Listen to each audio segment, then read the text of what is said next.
Pri meni se dan vedno začne s kavo. Doma skuhana, črna, močna,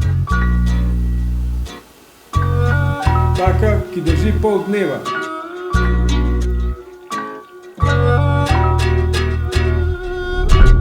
Pa konec oktobra, ko smo bili z družino v Izoli na počitnicah, te možnosti ni bilo.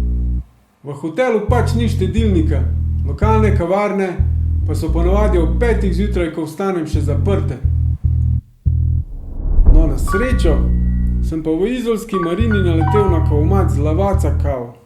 Ful dobra, 90 centov, en pritisk na gumb in dan se je lahko začel. Po kavi, s kamero v roki, po prebujajoči se Izoli.